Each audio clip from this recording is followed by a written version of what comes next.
In 1975, construction of what was officially designated as Interstate 170 began between Mulberry and Franklin Streets on the city's west side. However, the original plans for an expressway through these neighborhoods began decades earlier at the heavy hand of the nefarious Robert Moses, the father of American urban renewal. Ultimately, construction of I-170 was abruptly halted in 1979 after grassroots community leaders and environmental activists organized and protested its completion. But the damage was already done. The highway to nowhere, a nearly mile-and-a-half-long wound ripped through the heart of Old West Baltimore, historically one of the most vibrant black communities in the United States.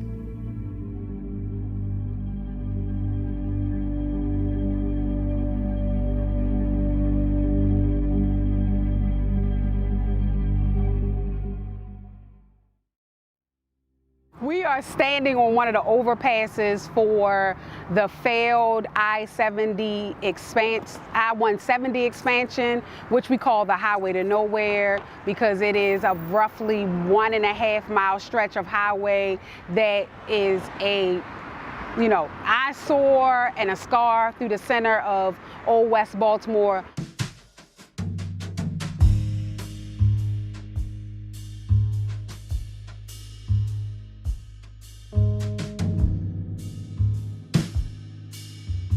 Roughly 900 to 1,000 black families working to middle class, as well as the businesses, the churches, and other institutions that make up a community were disrupted by the highway to nowhere, both in Harlem Park and in Poppleton. Because Harlem Park, you had the Harlem Theater, Sergeant Major Violet White lived there. You also had Dr. Camper. It's one of the centers of black life in Baltimore, in Harlem Park, which was heavily disrupted by the development of the highway to nowhere. First, you have to consider that Harlem Park, again, is what we would call a working to middle class. I mean, the reality of it was a black community doing segregation. So you had all the kinds of blacks, right? All the black people, all the black institutions. So to have a portion of the community literally disappeared, right, for a federal structure that was not designed to service them, right? Wasn't designed to service Poppleton or Harlem Park that remained. It really was designed to service white people entering and exiting Baltimore City. Like, it was there to serve commerce. So it is essentially the erasure of both black lives and black communities, because when you displace black families, particularly elders, you shorten their lifespan. So it is an actual erasure.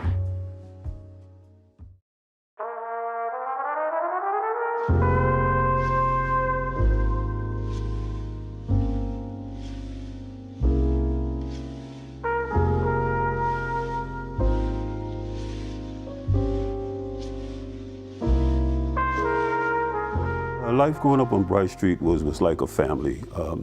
Everybody knew each other. The kids played together. Neighbors looked out for one another. So it was like a family orientation type. There was none of that shooting and stabbing, and I can't even remember that. But everything was right there that you needed to survive within that community. There's your small market, then there was your larger market, there was a movie theater, there was a small car dealership. You know, for the matured folks, the older folks, there's your lounge. The children didn't know much of what was going on as far as business. All we knew that we saw construction that was taking away some of our play area, or it was separating and dividing us. So we really didn't know. We just knew that a highway was being built. Being older and living the life that I've lived and knowing the things that I know, now when I look back on it, I can see maybe some of the politics that was in this. And this was like, okay, we want to create some way to increase the speed of ridership from one part of town to another part of town. And in doing this, how can we do it to kind of like keep it away from what's what I'm looking for? To keep it away from, let's just say, negative perceived areas.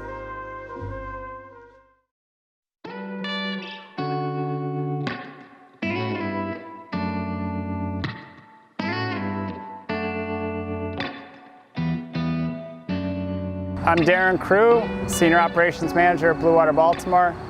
My connection to the highway of nowhere is planting the 477 trees to help revitalize the corridor with the Baltimore Tree Trust and the Maryland Port Administration. Blue Water Baltimore realized the highway to nowhere was an environmental problem for the neighborhoods, really bad air quality coming from all these cars running, and then at the same time we had first thought with all this pavement you could do something to control the runoff. We looked at whether we could do a stormwater project right to our right and left or rain gardens. We weren't able to do that, and so we thought, well, what is the next best thing we can do? And so planting trees really helps reduce runoff, slow down the water, cool the neighborhoods, and improve the air quality. We needed to do environmental restoration projects. They were able to fund the project, and then we engaged volunteers to help plant 477 trees over 0.8 of a mile. I mean, it's not a solution, right? But it helps. So the idea is someday this would be a forest, and it would be absorbing a lot of the particulate matter, the ozone, and the other air pollution that the cars are relieving, and hopefully cool the area for the neighborhood and just make it pretty. I mean, trees are driving down this thing, right? It's like a concrete jungle. It's not very welcoming. This is one of the major gateways to Baltimore. Right.